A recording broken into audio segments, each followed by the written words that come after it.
There is a place in Kazakhstan where the land says nothing. No hills, no ruins, no monuments. Just flat, windswept grassland, running to the edge of the world. The kind of emptiness that makes you feel like nothing has ever happened here. And for a long time, that's exactly what historians believed. They had a story about this part of the world, and it was a simple one. Bronze Age nomads passed through. They didn't settle, they didn't build. They moved because moving was who they were. That story held for a long time, until the ground cracked open. And what came out wasn't a few scattered artifacts. It was a city. A full, functioning, industrial city. 3,600 years old. Buried so completely beneath the steppe that 36 centuries of travelers walked right over it without ever knowing it was there. Walls, roads, hundreds of furnaces still packed with ancient slag. A manufacturing operation so advanced that the engineers who study it today struggle to explain how it was built at all, let alone by people who were supposed to be wandering the plains with no fixed address. The land said nothing, but it was hiding everything. This is Semiara. And once you know what was found here, you'll never look at the ancient world the same way again. When archaeologists first got access to the aerial photographs of this region, the reaction was immediate. This was not natural. Spread across 346 acres of open grassland were the unmistakable geometric shadows of walls, roads, and structures. All of it buried just beneath the surface, a massive, organized settlement. Invisible from the ground, crystal clear from the sky. They called it Semiara, and it was roughly 3,600 years old. Here's what makes this discovery genuinely extraordinary. Semiara didn't fit the story we thought we knew. The Bronze Age nomads of the Eurasian steppe are legendary precisely for their movement. These were the ultimate free roamers. No fixed address, no permanent walls, just horses, sky, and horizon. So why, at some point around 1900 BCE, did they stop? Why did they build? Forget everything you picture when you hear the phrase ancient settlement. Semiara wasn't a sleepy village. It wasn't a ceremonial site. It was, in every practical sense of the word, an industrial complex. Archaeologists digging through the site found the evidence everywhere they looked. Hundreds of smelting furnaces, enormous slag heaps, the charred remnants of workshops. The air here, 3,500 years ago, would have been thick with smoke. The noise, the hammering, the hissing of hot metal, meeting cold air, the roar of bellows, would have been relentless. This was a factory, a loud, grimy, round-the-clock prehistoric factory, and its product was bronze. The scale is what staggers researchers. Semiara wasn't producing bronze for itself. The output was too vast, the infrastructure too deliberate. This was a production hub, a supply node, a manufacturing center sitting at the crossroads of ancient trade routes that stretched from the Mediterranean all the way to the Chinese plains. The people who built this place weren't primitive. They were specialists, metallurgists, engineers, logistics coordinators operating across a continental network. They just happened to live 3,600 years ago. To understand why Semiara existed, you have to understand what bronze actually is and why, for a very specific window of human history, it was the most valuable material on the planet.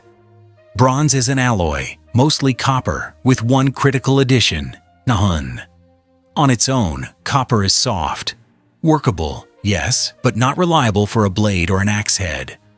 But mix in roughly 10% tin, and everything changes. The metal becomes harder, tougher, sharper. It holds an edge. It survives a battle. The problem? Tin is rare. Genuinely, geologically rare. There are very few places on Earth where it exists in miniable quantities.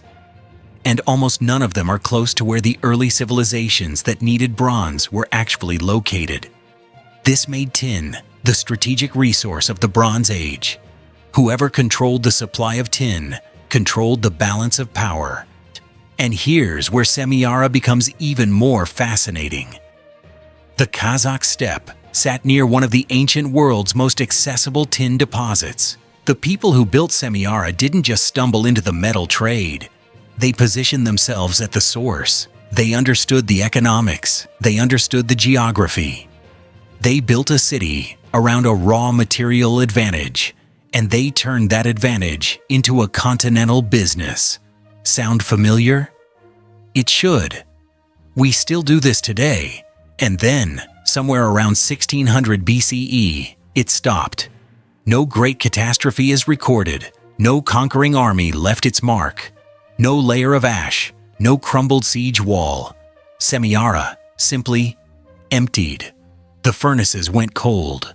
The workshops were abandoned. The people packed what they could carry and disappeared back into the steppe, back to the horizon, as if the city had been nothing more than a long pause in a longer journey. Archaeologists call it an environmental collapse, and the evidence points towards something quietly devastating: deforestation. The furnaces of Semiara were hungry. Bronze smelting requires enormous, sustained heat, and that means fuel. In an age before coal, fuel meant wood. Thousands of trees felled and burned year after year to keep the operation running. The forests around Semiara didn't survive it. And without forests, the ecosystem shifted, the rivers changed. The grassland that had supported the settlement's herds began to thin. The whole delicate balance that made this location viable just unraveled. So they left. 3,500 years before we started seriously discussing the environmental cost of industry. An ancient people learned the same hard lesson: build without limits, and the land eventually stops cooperating. Semiara wasn't alone. Not far across the same steppe, archaeologists have uncovered another Bronze Age settlement that challenges everything we thought we knew about primitive peoples. A place called Arkaim. Arkaim is circular, perfectly, deliberately circular. Two concentric rings of walls, arranged with such mathematical precision that researchers initially assumed the patterns must be natural formations. They weren't.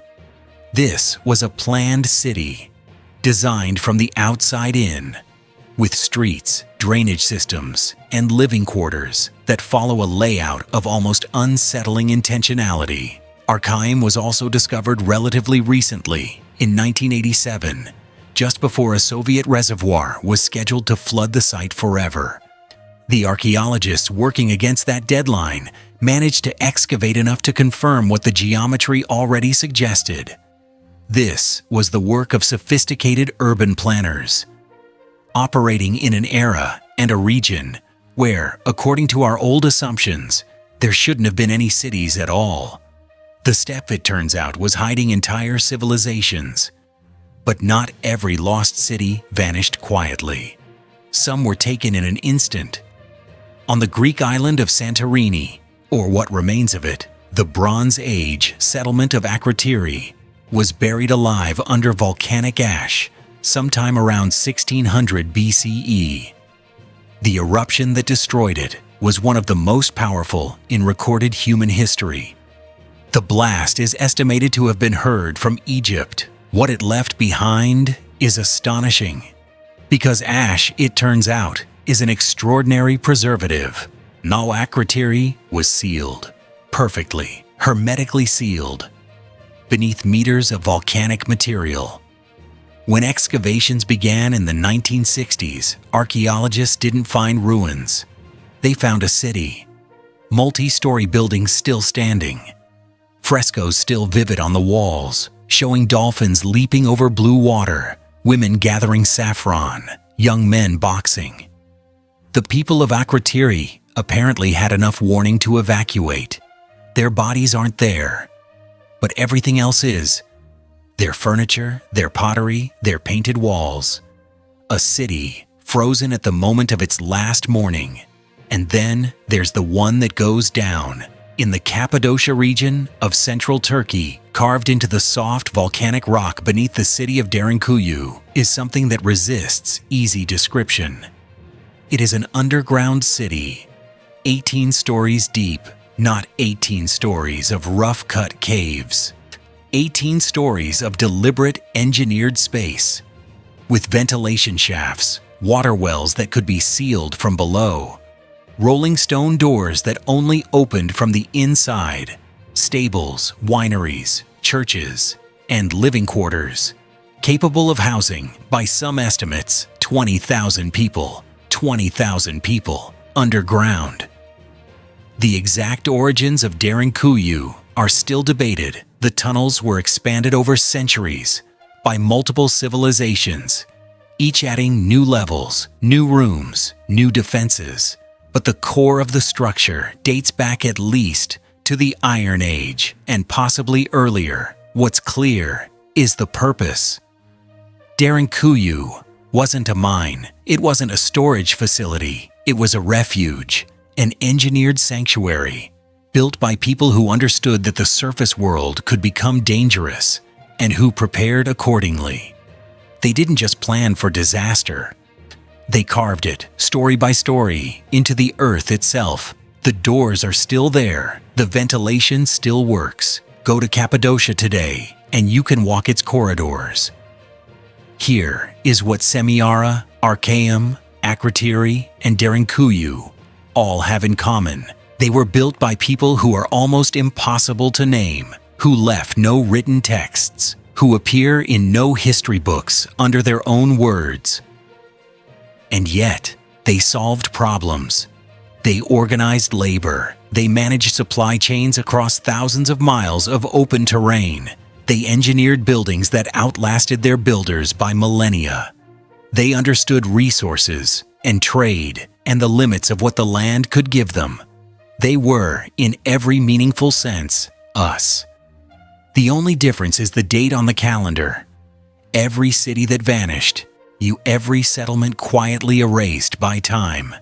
Each one is a reminder that civilization is not a destination. It's a process, something that requires maintenance, judgment, and a willingness to listen when the land gives you a warning.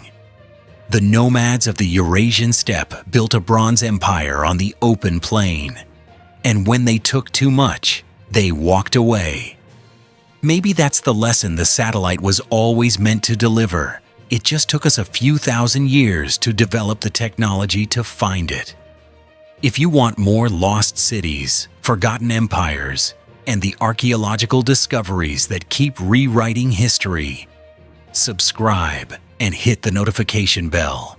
There's plenty more buried out there.